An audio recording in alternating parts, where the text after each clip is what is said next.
Good afternoon, everyone. This is Group 1, and we will be discussing the concept, importance, and the key principles of disaster risk reduction.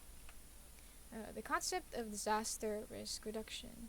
The huge losses and casualties that had been incurred in past disasters tell that the level of mitigation capabilities and level of preparedness of a country are related to the level of its sources. For example, a vulnerable country with limited resources will have a hard time with mitigation, and they wouldn't be as much as prepared as the other countries that have rich resources for them to be able to cope with the effects of the hazard. It all comes down to the matter of exploring all viable and cost effective mitigation and preparedness options. So, what is DRR? Disaster risk reduction refers to the systematic efforts to minimize vulnerabilities and disaster risks to avoid, or through mitigation and preparedness, limit the effects of hazards. In much simpler words, DRR is an analytical approach of identifying, evaluating, and mitigating the effects of hazards. It aims to decrease socioeconomic vulnerabilities to disasters, as well as the environmental and other hazards that cause them. Mitigation measures are designed to minimize disaster related losses, such as life, property or assets, and environment. What is a disaster? A disaster is described as a severe disturbance in the functioning of a community or society involving widespread human, material, economic, or environmental losses and impacts that exceed the affected community's capacity to cope using its own resources. It is founded on the principle that while hazards are inevitable, its adverse effects like lost lives and destruction of property are not. This means that we still have a chance to increase the survival rate of everyone and preserve our properties if we successfully follow the steps of disaster risk reduction. DRR includes steps that we can do to ensure reduction of risk. Actions from DRR can be political, technical, social, and economic. For my group mate will now continue the discussion for the concepts of disaster risk and reduction.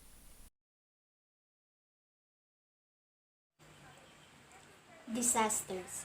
Disasters are often defined as the product of a combination of several factors, including the exposure to a hazard, risk circumstances, and insufficient capacity or measures to mitigate or cope with the possible negative consequences. First is risk. The term risk has two connotations. The first is the risk of an incident, wherein the technical settings is the focus is generally put on the effects, and the second is the potential losses for some specific cost, location, and time. In general usage, the emphasis is usually placed on the concept of chance or the possibility of an event and its negative consequences. Second is hazard. What is a hazard? Hazard is a dangerous phenomenon, material, human activity or condition that may cause to death, injury, or other health effects. It can harm properties, loss of livelihoods and services, social and economic disruption, or environmental damage. Hazards may have single, sequential, or combined origin and effect. Each hazard is characterized by its location, intensity, probability, and likely frequency. Third is vulnerability. So what is vulnerability? Vulnerability is defined as a community's system, or it is the characteristics and circumstances that render it vulnerable to the damaging effects of danger. Vulnerability is a collection of widespread or resulting conditions caused by various physical, social, economic, and environmental factors that increase a community's vulnerability to the impact of hazards. So the last is capacity. So when we say capacity, it is the sum of all strengths, attributes, and resources available within a group. So to achieve common objectives, the infrastructure, physical means, organizations, community coping abilities, it, it, it also includes human intelligence, skills, collective qualities such as social relationship, leadership, and management are example of the abilities of a group. The example of disaster risk reduction activities. First is building code revision and implementation. Second is hazard and vulnerability analysis. Third is zoning and land use management. Fourth is public awareness and education. And the last one is early warning systems, including forecasting and dissemination of warnings. So, Importance of disaster risk reduction. DRR methods and tools will ensure that recovery efforts do not recreate the problems that made people vulnerable to similar disaster in the first place. The underlying causes of susceptibility to hazards, as well as the characteristics of such hazards, are revealed by DRR. It aids in the identification and mapping of local capacities to deal with these hazards. The DRR approach enables us to respond to disasters effectively while minimizing the likelihood of future disasters. It also ensures that by removing or reinstating essential vulnerabilities, our emergency response does no harm. DRR is very important to students or school or to the school. There is an increased need for disaster risk reduction education in the school sectors because of massive impacts it has felt over the past few years. As a result of earthquakes, landslides, and floods it has had to face.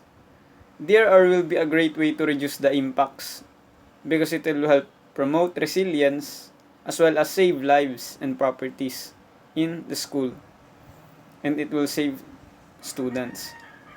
It's known that children are always the one who suffer the most in cases of natural disasters because they are one of the most vulnerable to disasters.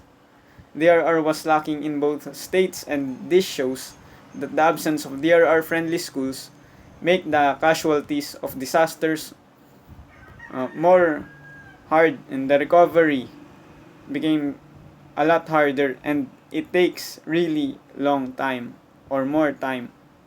Safety of schools is important, and DRR aims at reducing the vulnerability and impact of disasters on schools. It prepares both teachers and students for potential disasters and thereby reducing the impact of the said disaster. If the students can then transfer their knowledge to the members of their families, it becomes general knowledge and the community can prepare as well. Principles of disaster risk reduction. First is to increase understanding of the hazard and climate change context. All persons may request, disseminate, and receive reliable information of both a technical and more accessible nature, together with explanations where necessary, inter alia about alerts, and with advice about the right way to behave in the case of a disaster, about the risks to which they are exposed and the measures to adopt to limit or reduce the risks and to foresee or limit the effects of a disaster. Prevention measures and alerts vary with the type of disaster envisaged. State, regional, and local authorities, hospitals, schools, and companies produce and provide high-quality information according to procedures and in language that are easy for everyone to understand about disaster risk and the preventive measures to adopt in order to reduce these. This information includes risks linked to housing construction and public infrastructure. This information is supplied subject to the limits associated with the level of knowledge, the predictability of risk, and the availability of such information. All persons, including children and people with with disabilities, their families, those who care for them, teachers, civil servants, and company directors and employees are entitled to receive appropriate instruction and training capable of strengthening their resilience to disasters and creating an outlook and a culture of prevention of and adaptation to risk. The second one is to recognize rights and responsibilities. The responsibilities of states and governments as duty bearers for the realization and environment and enjoyment of human rights. National and local public authorities, the private, commercial sector, agricultural and industrial, non-governmental organizations, individuals, and the media have a joint responsibility regarding prevention in the face of disaster risk and regarding an efficient contribution in the face of emergency situations. States have a duty to protect persons on their territory, guaranteeing that even if a disaster occurs, human rights are fully applied for not only their nationals, but also for the foreigners on their territory, including humanitarian assistance teams from abroad. All persons are treated humanly in all circumstances, that is to say, with respect, tolerance, and compassion, regardless of the nature, origin, duration, and place of the disaster. And particular attention should be paid to the most vulnerable people. The dignity and rights of all disaster victims are respected and protected in all circumstances. The third one is to strengthen participation of the population. All people at risk have the right to participate in decisions that affect their lives. States should cooperate regardless of political, economic, social, and cultural differences and according to their capacities to strengthen disaster resilience and to secure respect for human rights, showing particular regard for the possible cross-border impact of disasters and the need for joint action. All persons can be consulted on and are able to participate in the drawing up of disaster risk prevention and reduction plans and programs and emergency and relief plans, as well as in decisions on public or private projects which could directly or indirectly potentially cause or exacerbate disasters. This participation takes place both at national and local levels. Its implementation implies the participation of all local bodies. So, I will discuss the other three key principles. Um, Number 4. Promote systematic engagement in change to build disaster and climate resilience should engage all sectors of society and government. Usually, the vulnerable in society are disproportionately affected by disaster. These groups can be at high risk of shocks and accumulating stresses and have difficulties in dealing with their consequences. At the same time, different groups have different experiences and capabilities to bring to the DRR work. So, building and promoting systematic engagement and change on the elements will be granted that it will benefit the overall development and sectors. These insights will have to be shared through a dialogue with all sectors of society and government so as to improve the overall global DRR approach. For the fifth principle is foster synergy between multiple levels. Decisions and actions taken at each level should be mutually informative and facilitate the development of a coherent and coordinated approach. There are many groups that are impacted in different levels of society, may it be local to the national based institute and private sector, and this is to maximize the impact on societies. A more holistic approach toward risk and development is needed. It is important that the decision and action should be mutually informative and facilitate, since it will rely heavily on working in strategic, and that it should be constantly be of a high quality. This means that it will be maintained in all DR related action if the decisions are mutually known, and with direct and indirect technical support and guidance to all levels, it will to a coherent and coordinated approach. For the sixth principle, draw on and build diverse sources of knowledge. Measures to build disaster and climate resilience should promote Replication of effective practices encourage autonomous innovation and introduce external technology to help address the challenges. Usually nowadays, innovation is used here as a adding to the body of knowledge of DRR or DRR related subjects. This can be technical content like linking DRR to specific sectors and in a process like mechanism for learning and development of approaches. Technology and innovation will support learning initiatives. A knowledge management and learning plan will be developed so that lessons learned and promote. This can help link to other knowledge management and learning plans to better assess the challenges and the risks and disasters. And that's all for the other three key principles. Now we will discuss the three remaining key principles of disaster risk reduction. The seventh is instill flexibility in responsiveness. Strategies and programs to build disaster and climate resilience should be flexible to accommodate new inputs. Now, as the effects and impacts of hazards remain uncertain, particularly on a local scale, and many dynamic processes such as urbanization and environmental degradation, influences exposure and vulnerability. The analysis of disaster risk should be responsive to emerging knowledge. Similarly, strategies should be able to adapt to a certain kind of pending danger. The eighth is address different time scales, building capacities to adapt to medium and long-term effects of climate change. Analysis strategies and programs should address current identified risks and likely future scenarios. Preparing for the occurrences of known hazards should not be neglected in favor of building capacities to adapt to medium and long-term effects of climate change and other potentially unknown shocks or stresses.